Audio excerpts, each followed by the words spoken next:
एक औरत आती है, कहती है कि इमाम साहब एक मसला पूछने आई हूं। कहा क्या मसला पूछती हूँ?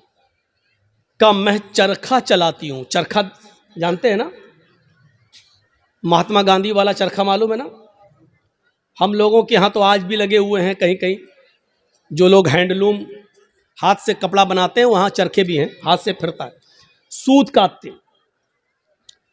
तो क्या कहती है इमाम अहमद इब्न हंबल से वो औरत कि इमाम साहब मैं चरखा चलाती हूं और दूसरे लोगों का सूत मजदूरी पर काटती हूं और उनसे मजदूरी लेती हूं। कभी कभी मैं रात में भी चरखा चलाती हूं।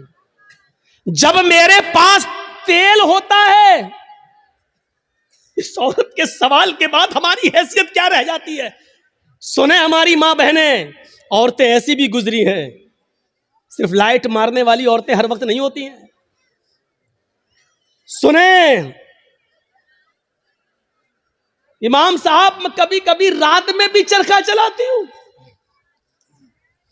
जब मेरे पास चिराग जलाने के लिए तेल होता है तो मैं चिराग जलाकर उसकी रोशनी में चरखा चलाती हूं, सूत काटती हूं।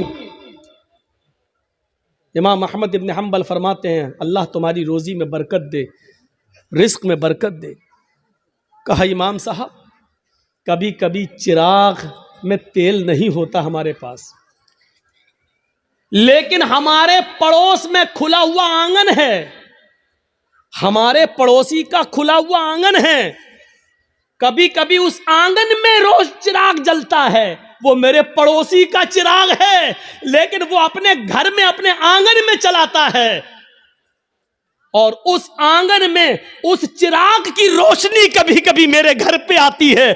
अगर मैं उस रोशनी में चिराग जला सूत फिरा लूं, उस पड़ोसी की रोशनी में अगर मैं सूत फिराऊं, चरखा चलाऊं, तो उस पड़ोस की रोशनी से जो सूत में फिराऊं और उसकी कीमत मैं अपने मालिक से लूं, तो यह कीमत मेरे लिए हलाल होगी या हराम होगी? क्या मैं उस रोशनी में जो चरखा चलाकर जो पैसा कमाऊं वो मेरे लिए जायज होगा या नाजायज होगा?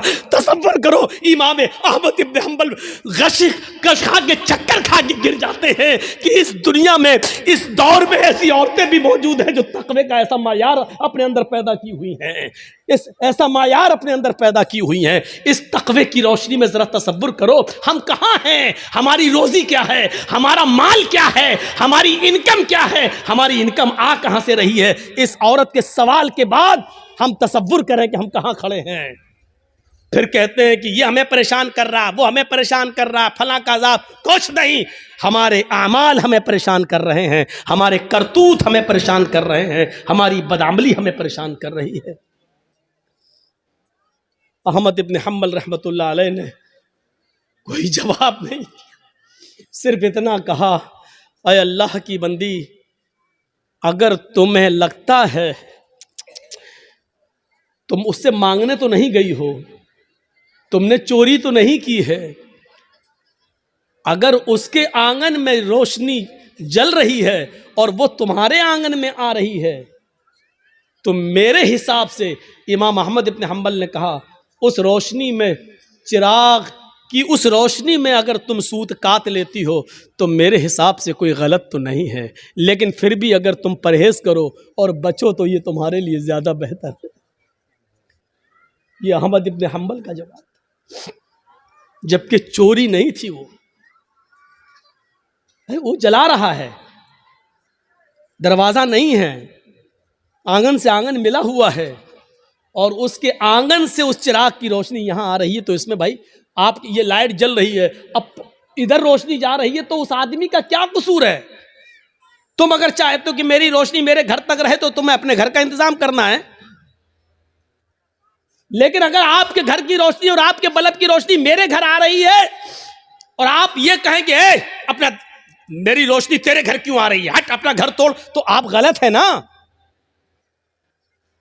ज़रा तसव्वुर करो, अहमद इब्न हम्बल ने जब वो औरत जाने लगी, वो बूढ़ी औरत, तो अहमद इब्न हम्बल रहमहुल्लाह ने लोगों से पूछा कि ये जिस बाप की बेटी है, इसका बाप कोई मामूली शख्स नहीं होगा, ज़रूर किसी अच्छे और नेक बाप की तरबियत होगी जिसने ऐसी नेक बेटी पैदा की है। ज़रा तसव्वुर करिए।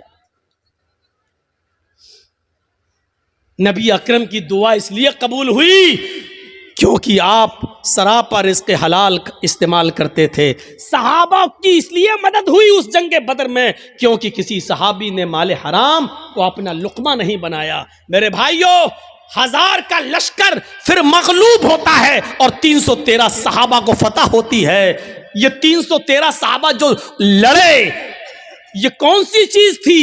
ये वही ताकत थी, वही स्पिरिट थी। कौन सी? ईमान। अगर ईमान ना होता तो लड़ते?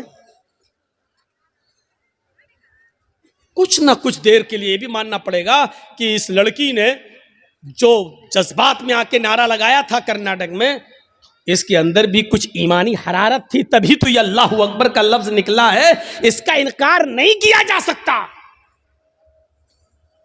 और बाद में पता चला कि उस बच्ची का बाप आलिम है, वो एक मौलाना की बच्ची है, तो जाहिर बात है कि तरबियत तो अच्छी रही होगी। वरना आजकल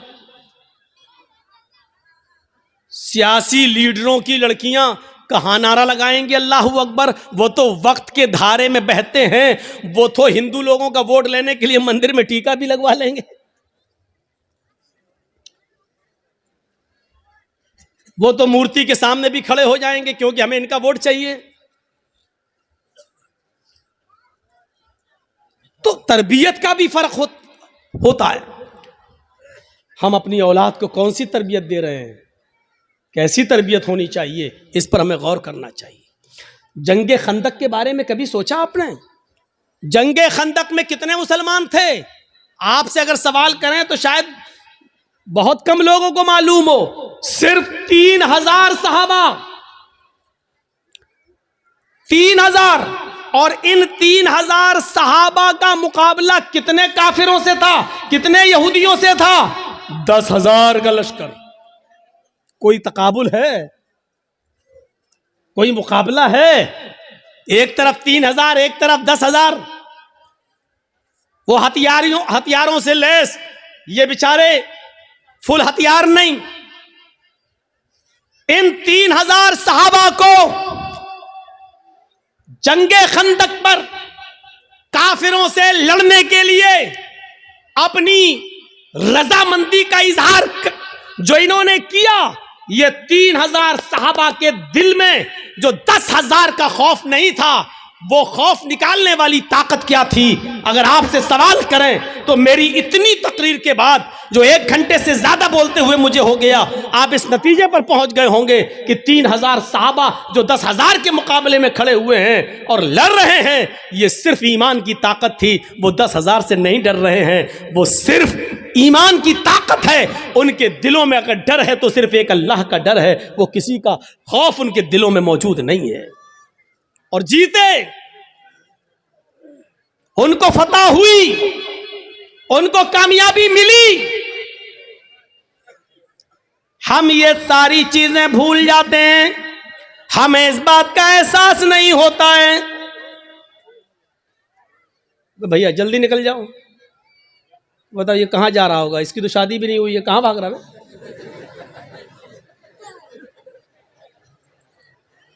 वो देखो, वो चाचा उठ के जा रहे हैं।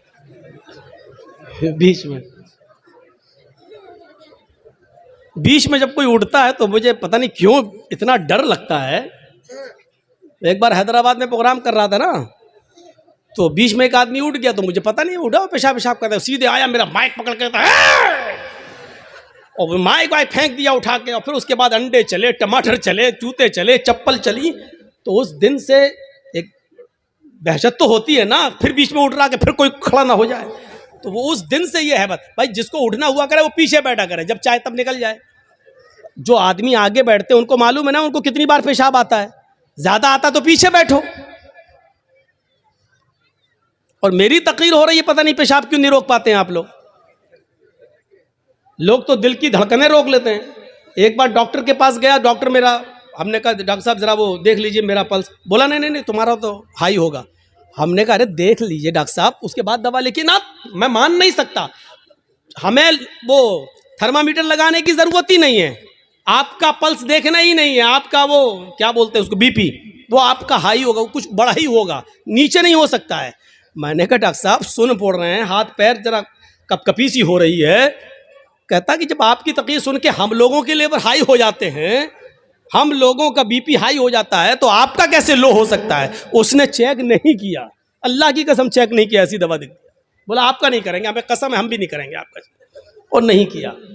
पता नहीं, वो देखो बेचारे, देखो अब क्या करेंगे घर जाकर। अच्छा, जितना बोलते हैं उतना और लोग उठते हैं। थोड़ी देर बैठ जाओ भाई, थोड़ी देर बैठ जाओ। अब उनको क्या बोले हम, दिला देते हैं ना। वो चचा जा रहे हैं बेचारे, अब तो चची के लायक भी नहीं है, फिर भी जा रहे हैं।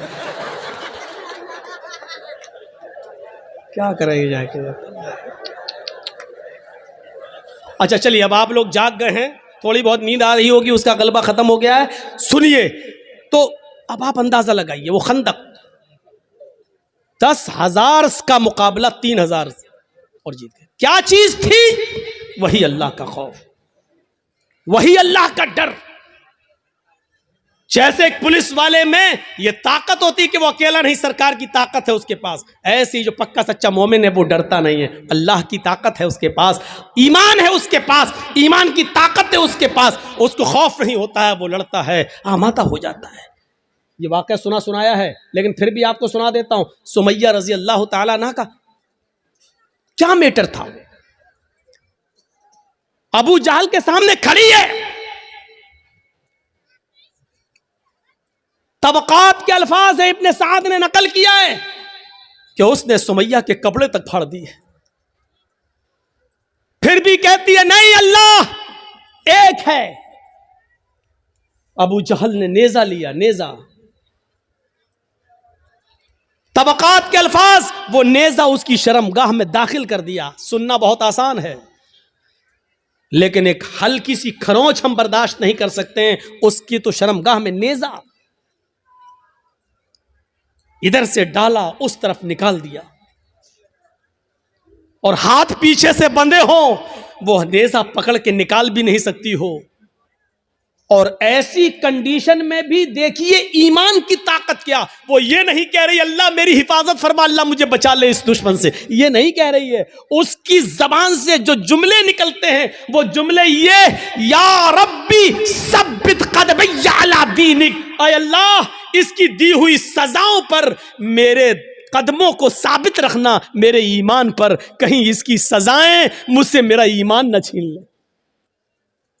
जान जा रही जाए, रूह निकलती निकल जाए, लेकिन ईमान, मेरी आखिरी हालत में ईमान ना निकल जाए। कहीं ऐसा ना हो कि इसकी दी हुई तकलीफें मैं झुक जाऊं और इसकी बात मान लूं और ईमान से हाथ धो बैठूं। ऐसा ना हो कहीं। सब्बित कदमैया अला दीनिक, ऐ अल्लाह अपने दीन पर, अपने इस ईमान पर मेरे दिल को साबित कदम रखना, मेरे कदम को साबित रखना, मैं बहकने ना पाऊं, ईमान मुझसे न छीन लिया जाए। ये दुआ उसके मुंह से निकलती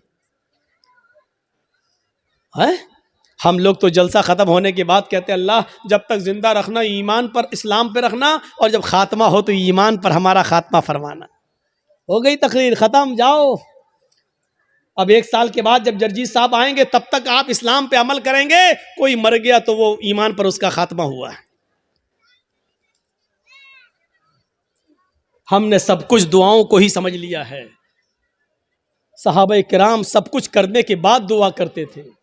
अल्लाह के रसूल पहले अल्लाह पर भरोसा किए, 313 लोगों को निकाल के लाए। 313 सहाबा ने अपनी जिंदगी अपनी हथेली पर रख ली, सर पे कफन बांध लिया कि अब घर लौट के नहीं जाना है। 1000 का लश्कर सामने, अब अल्लाह के नबी दुआ कर रहे हैं कि अल्लाह अगर ये 313 मिट गए तो कभी जिंदगी में तेरा नाम लेने वाला कोई नहीं होगा। अब ये तू सोच ले, ऐ मेरे परवरदिगार, इनको जिंदा रखना है या नहीं। अगर तुझे अपनी इबादत बाकी रखना है तो हमारी हिफाजत फरमा, अगर अपनी इबादत बाकी नहीं रखना है तो हम मरते हैं मर जाएं, कोई परवाह नहीं। मेरे भाइयों, तसव्वुर करो हमने क्या किया अपने आप को। बस हराम खाते जा रहे हैं कि अल्लाह हमें हराम खाने से बचा ले। सारी बुराइयां, हम शराब पीते जा रहे हैं, फिर कह अल्लाह हमें शराब की लत लग गई, अल्लाह हमें शराब से बचा ले। अल्लाह के बंदे पहले सब कुछ छोड़ फिर दुआ कर। अल्लाह के बंदे पहले हराम छोड़ और हलाल खा और उसके बाद दुआ कर के अल्लाह मुझे अब जो हलाल खाया है इसी पर कायम रखना। अल्लाह हराम का लुक्मा मेरे हलक के नीचे ना उतरने पाए। अब दुआ करो, हराम खाते जाओ और दुआ करो अल्लाह हराम से बचा ले। शराब पीते रहो और दुआ करो अल्लाह शराब से बचा ले। बेपर्दगी के साथ हमारी माँ बहन बेटियां निकलती रहो और दुआ करे अल्लाह हमें पर्दा करने की तौफीक अता फरमा। जिंदगी में नहीं मिलेगी ऐसी तौफीक। इन्नल्लाह ला युगय्यिरु मा बिक़ौमिन हत्ता युगय्यिरु मा बिअनफुसिहिम। अल्लाह किसी कौम की हालत उस वक्त तक नहीं बदलता जब तक कि कोई कौम अपनी हालत को खुद बदलने की फिक्र नहीं करती है। पहले हमें चेंज होना पड़ेगा, पहले हमें बदलना पड़ेगा। पहले जमाने की औरतें अगर अपने बच्चों को बद्दुआ भी देती थी तो उसमें भी दुआ निकलती थी। बच्चा शरारत कर रहा है, कभी ये कभी वो उठाया फेंक दिया, कभी माँ परेशान, हाय हाय हाय माँ परेशान, और माँ ने गुस्से में अपने अंदाज में बद्दुआ दी। लेकिन आप इसको बद्दुआ नहीं कह सकते हो। जब देखा कि बच्चा बहुत शरारत कर रहा है तो बद्दुआ देते हुए कहा अल्लाह तुझे काबे का इमाम बना दे। गुस्से में बद्दुआ भी दी तो उसमें भी दुआ छलक रही थी। यानी उस जमाने की औरतों को गुस्से में भी ऐसी बद्दुआएं नहीं मालूम थी कि जो बच्चों की जिंदगी तबाह कर दे। हमारी माओ की जबान से क्या निकलता, कुत्ते मर जाओ, परेशान करके रख दिया। अब कुत्ता कहती जा रही है, अब ये नहीं सोच रही कि कुत्ते की अम्मा कौन हुई, लेकिन कह रही कुत्ते मर जाओ, और पता नहीं क्या क्या वो कह देती है। एक बच्चा शरारत कर रहा है और जब तंग आ गई मां तो गुस्से में रोते हुए कहती चल अल्लाह करे तुझे काबे का इमाम बना दे। और पता नहीं कौन सी घड़ी में ये दुआ निकली और अर्श वाले ने इसको कबूल फरमाई और वो बच्चा फिर काबे का इमाम बनकर निकला। और ऐसा इमाम बना कि आज जिसको आज सुदैस के नाम से याद किया जाता है, कारी सुदैस, ये काबे के जो इमाम आज भी मौजूद हैं, ये उसी माँ की दुआ का नतीजा है जो उसने गुस्से में दी थी और अल्लाह ने उस बच्चे को काबे का इमाम बनाया, जो आज भी काबे का इमाम है। जरूर उस माँ ने अपनी हलक के नीचे कभी हराम लुकमा नहीं उतारा होगा। अगर हराम लुकमा खाया होता तो ये दुआ कबूल ना होती। जरूर उस माँ की रगों में हलाल खून दौड़ रहा था और हलाल खून दौड़ने की दुआ का नतीजा था कि वो बच्चा काबे का इमाम बना। अगर आप चाहती हो कि हमारे बच्चे इब्न तैमिया बने, हमारे बच्चे सनाउल्लाह हमरसरी बने, हमारे बच्चे इब्न क़य्यिम बने, इब्नुल जौज़ी बने, हमारे बच्चे अहमद इब्न हंबल बने, हमारे बच्चे इमाम मालिक की तरह बने, तो आए मेरी माँ बहनों, तुम्हें अपनी रगों में हलाल खून दौड़ाना पड़ेगा, हलाल रोजी खाना पड़ेगी, रिस्क हलाल का एहतिमाम करना होगा। आधी रोटी सही लेकिन हलाल, भूखा सो जाना गवारा है लेकिन हराम लुकमा खाना गवारा ना हो। तब तुम्हारे कोख से पैदा होने वाले बच्चे इब्न तैमिया बनेंगे, इब्न क़य्यिम बनेंगे, सनाउल्लाह बनेंगे, इमाम मालिक बनेंगे, अहमद इब्न हंबल बनेंगे, तब बनेंगे। सब कुछ खाती रहो और कहो कि अल्लाह हमारे बच्चे को काबे का इमाम बना दे, नहीं हो सकता है। ये तल्ख जुमले तुम्हें सुनना पड़ेंगे।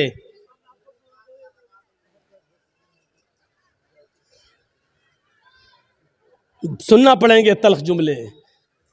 तसव्वुर करो क्या था वो जज्बा। सुमैया